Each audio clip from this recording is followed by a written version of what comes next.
శైలేంద్ర రూమ్లోకి కొందరు వ్యక్తులు వచ్చి మాస్కులు వేసుకొని మొఖాలు కనిపించకుండా శైలేంద్రని కర్రలతో దబాదబా బాధేసి వెళ్ళిపోతారు కదా.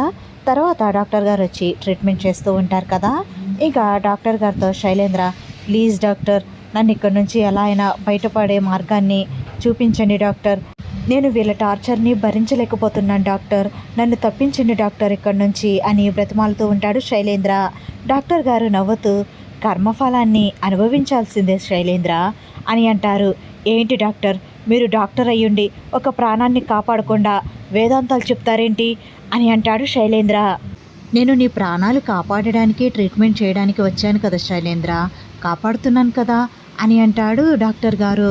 అది కాదు డాక్టర్, ఇక్కడి నుంచి నన్ను బయటికి తీసుకువెళ్ళండి, అదే మీరు నాకు ఇచ్చే బహుమానము, నన్ను కాపాడిన వారవుతారు అని అంటాడు శైలేంద్ర.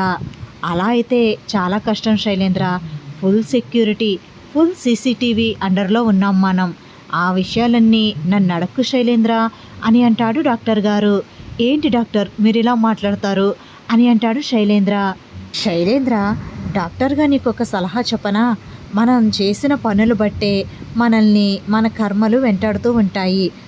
నువ్వు ఎవరికైనా సహాయం చేస్తే చేసిన సహాయం, చేసిన మంచితనం ఏదో ఒక రూపంలో నీకు సహాయపడి నీకు తోడుగా నిలుస్తుంది, నిన్ను గెలిపిస్తుంది, నిన్ను కాపాడుతుంది. అదే నువ్వు చెడు చేస్తే ఆ చెడుని, ఆ ప్రతిఫలాన్ని అనుభవించక తప్పదు అని అంటారు డాక్టర్ గారు. ఏంటి డాక్టర్, నేను మంచివాడిని కాదు చెడ్డవాడిను అని చెప్పాలి అనుకుంటున్నారా అని అంటాడు శైలేంద్ర. కాదు శైలేంద్ర, నువ్వు ఏ పనులైతే ఎక్కువగా చేశావో వాటి ఫలితాన్ని నువ్వు అనుభవిస్తావు అని చెప్తున్నాను అని అంటారు డాక్టర్ గారు. అందరూ కలిసి నాతో ఆడుకుంటున్నారు, కనీసం నన్ను ఒక మనిషిగా కూడా ట్రీట్ చేయట్లేదు, ఇష్టం వచ్చినట్టు నన్ను హింసిస్తున్నారు అని అంటాడు శైలేంద్ర. నువ్వు ఇదివరకు ఎవరినైనా హింసించావా, ఎవరినైనా ఇబ్బంది పెట్టావా, ఎవరినైనా బాధ పెట్టావా అని అడుగుతారు డాక్టర్ గారు. అవును, ఇబ్బంది పెట్టాను, హింసించాను, కానీ నేను అనుకున్నది సాధించుకోవడానికి, నేను అనుకున్నది సాధించడానికి ఎంత దూరమైనా వెళ్తాను, ఎంత ఘోరమైనా చేస్తాను, ఎన్ని నీచమైన కార్యాలైనా చేస్తాను, దాని గురించి ఎవరు ఇబ్బంది పడినా నేను పట్టించుకోను, నాకు కావాల్సింది నేను సాధించుకుంటాను అని అంటాడు శైలేంద్ర. నువ్వు ఇతరులని ఇబ్బంది పెట్టినప్పుడు నీ వలన వాళ్ళు ఎంత బాధపడి ఉంటారో ఒకసారి ఆలోచించు. నువ్వు ఇంత బాధపడుతున్నావే, నువ్వు కష్టం వచ్చేటప్పటికి నీకు కష్టం కలిగిందని బాధపడుతున్నావు, అదే నీ చేతుల్లో ఇబ్బంది పడిన వాళ్ళు ఎంత నలిగిపోయి ఉంటారు ఒకసారి ఆలోచించు. ఇప్పుడైనా మనిషిగా ఆలోచించి తప్పుని తెలుసుకుని మనిషిగా మారు శైలేంద్ర, అప్పుడు నీకు విముక్తి కలుగుతుందేమో కదా అని అంటాడు డాక్టర్ గారు. ఇలాంటి సలహాలు నాకు ఇవ్వద్దు డాక్టర్ గారు అని అంటాడు శైలేంద్ర. నేను నీకు సలహాలు ఇవ్వడం లేదు శైలేంద్ర, ఒక డాక్టర్గా నిన్ను కౌన్సిల్ చేస్తున్నాను. నువ్వు మారితే నీ లైఫ్ బాగుంటుందని ఆలోచించి నీకు కౌన్సిలింగ్ ఇస్తున్నాను. మారడం మారకపోవడం, వినడం వినకపోవడం నీ ఇష్టం, నీ వ్యక్తిగతం అని అంటారు డాక్టర్ గారు. చూడండి డాక్టర్ గారు, నా కళ, నా ఆశ డిబిఎస్టి కాలేజ్ ఎండి సీట్లో కూర్చోవాలి అని. నా ఆశ నెరవేరే వరకు నేను ఎవరు ఎన్ని చెప్పినా వినను, నా కళ నెరవేర్చుకోవాలి, నా ఆశను తీర్చుకోవాలి అని అంటాడు శైలేంద్ర. ఇంకా నేను చెప్పవలసింది నేను చెప్పాను శైలేంద్ర, తర్వాతంతా నీ ఇష్టం, నీకు ఇలానే బందీగా ఉండాలి అనుకుంటే నువ్వు ఇలాగే ప్రవర్తించు అని అంటారు డాక్టర్ గారు. ఇంకా డాక్టర్ గారు ట్రీట్మెంట్ చేసి అక్కడి నుండి వచ్చేస్తారు బయటికి. డాక్టర్ గారు మాట్లాడిన ప్రతి మాట, శైలేంద్ర మాట్లాడిన ప్రతి మాట స్క్రీన్ ద్వారా, సీసీటీవీ ఫుటేజ్ ద్వారా చూస్తూనే ఉంటారు రిషి, వసు ఇద్దరూ కూడా.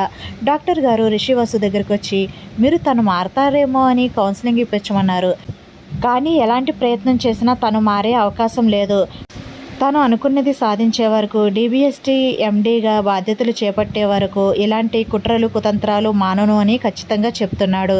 తను మారడం అనేది అసాధ్యం, ఇలాంటి వ్యక్తులకు కౌన్సిలింగ్ ఇవ్వడం కూడా అనవసరం, తను కౌన్సిలింగ్కి అస్సలు కోఆపరేట్ చేయట్లేదు, తను మారడం కష్టం, మీరు మారాలి తను అని ప్రయత్నం చేద్దాము అనుకున్నారు, కానీ మీ ప్రయత్నం వ్యర్థమైంది అని అంటారు డాక్టర్ గారు. చాలా చాలా థ్యాంక్స్ డాక్టర్ గారు, మీ ప్రయత్నం మీరు చేశారు అని అంటాడు రిషి. రిషి, నీకు తను అంత అన్యాయం చేసినా సరే, అంత ఇబ్బంది పెట్టినా సరే నువ్వు తను మారాలి అని ఒక అవకాశం ఇవ్వాలి అనుకున్నావు. కానీ ఆ అవకాశాన్ని తను ఉపయోగించుకోవాలి అనుకోలేదు అని అంటారు డాక్టర్ గారు. మనం మనుషులం డాక్టర్ గారు. మనుషులుగా ఎదుటివారు మారడానికి ఒక అవకాశం ఇవ్వడం మన బాధ్యత. దాన్ని ఉపయోగించుకోవడం, ఉపయోగించుకోకపోవడం, మారడం, మారకపోవడం వాళ్ళ నిర్ణయం అది అని అంటాడు రిషి. సరే రిషి, ఫర్దర్గా నువ్వేం చేయాలనుకుంటావో అది చెయ్యి. ఇప్పుడైతే ట్రీట్మెంట్ చేశాను, మళ్ళీ ఫోన్ చెయ్యి, అప్పుడొచ్చి మళ్ళీ ట్రీట్మెంట్ చేస్తాను. నేను వెళ్తున్నాను అని అంటారు డాక్టర్ గారు. ఓకే డాక్టర్ గారు, చాలా చాలా థ్యాంక్స్ అని అంటాడు రిషి. వసు కూడా డాక్టర్ గారికి థ్యాంక్స్ చెప్తుంది. డాక్టర్ గారు అక్కడ నుండి వెళ్ళిపోతారు. ఏంటి సార్ ఇలా జరిగింది? మనం శైలేంద్ర మారడానికి అవకాశం ఇస్తూ కౌన్సిలింగ్ ఇప్పించాలి అనుకుంటే కౌన్సిలింగ్కి సహకరించకుండా తను అనుకున్నదే సాధించాలి అని పట్టుదలతో ఉన్నాడు శైలేంద్ర ఇంకా మారడు సార్ అని అంటుంది వస్తారా. అవును వస్తారా, మనం చేయాల్సింది మనం చేద్దాము. నెక్స్ట్ ఏం శిక్ష వేయాలో ప్లాన్ చేద్దాము అని అంటాడు రిషి. వసు రిషి వంక అలానే చూస్తూ ఉంటుంది.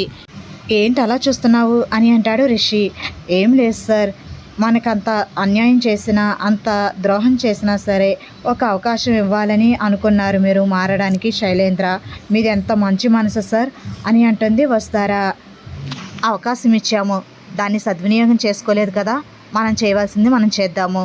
తర్వాత శిక్ష ఏమైతే బాగుంటుందంటావు అని అంటాడు రిషి వసుని అడుగుతూ. ఏమో సార్, ఇవైతే మీరే బాగా ప్లాన్ చేస్తున్నారు, మీరే ఆలోచించండి అని అంటుంది వసు నవ్వుతూ. ఒక పక్కన దేవయాని ఫణీంద్రతో, ఏంటండి మీరు, కన్న కొడుకు కనిపించకుండా పోతే కనీసం వెతికిద్దాం, పోలీస్ కంప్లైంట్ ఇద్దాం, అవేమీ లేకుండా అలా నిశ్చింతగా ఎలా ఉన్నారండి అని అంటుంది దేవయాని. వాడేమైనా చిన్న పిల్లవాడా, లేకపోతే వాడికి ఏమీ తెలీదా? వాడికి అన్నీ తెలుసు కదా, వాడు ఫారిన్లో కూడా ఉండొచ్చాడు.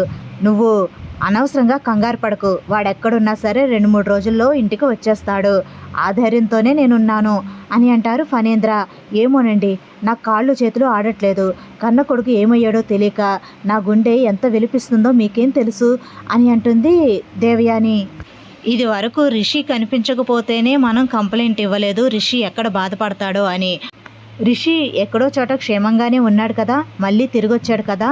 అలాగే శైలేంద్ర ఎక్కడున్నా క్షేమంగానే ఉంటాడు, తిరిగి వస్తాడు అనే నమ్మకం నాకుంది. నువ్వేం టెన్షన్ పడకు అని అంటారు ఫణీంద్ర. అబ్బా, ఈయనకి ఎలా చెప్పాలో నాకు అర్థం కావట్లేదు. ఆ రిషిని శైలేంద్రని కిడ్నాప్ చేశాడేమో అని నాకు అనుమానంగా ఉంది. ఆ విషయం ఈయనకి చెప్తే నమ్మరు. ఈయనకి ఎలా చెప్పాలో కూడా నాకు అర్థం కావట్లేదు. నేనే ఏదో ఒకటి చేయాలి, ఏం చేయాలి అని అనుకుంటూ మనసులో ఆలోచిస్తూ ఉంటుంది దేవయాని. ఒక పక్కన ధరణి ఆలోచిస్తూ, ఖచ్చితంగా ఆయన రిషి దగ్గరే ఉన్నారు అని నాకు అనిపిస్తుంది. రిషి ఏం చేసినా తెలివైన నిర్ణయాలే తీసుకుంటాడు. మా ఆయన చేసిన పాపిష్టి పనులకి, కుట్రలకి ఆయన్ని బంధించి ఎంత శిక్షించినా కూడా తక్కువే. రిషి మంచి పనే చేశాడు అని ఆలోచిస్తూ ఉంటుంది ధరణి. దేవయాని మాత్రం రౌడీలకి ఫోన్ చేసి రిషిని ఫాలో అవ్వమని చెప్పాలి అని రౌడీలకి ఫోన్ చేస్తుంది. ఐ హోప్ వీడియో నచ్చితే కనుక మన ఛానల్ని సబ్స్క్రైబ్ చేసుకుని బెల్ ఐకాన్ ప్రెస్ చేయండి, లైక్ చేయండి, షేర్ చేయండి.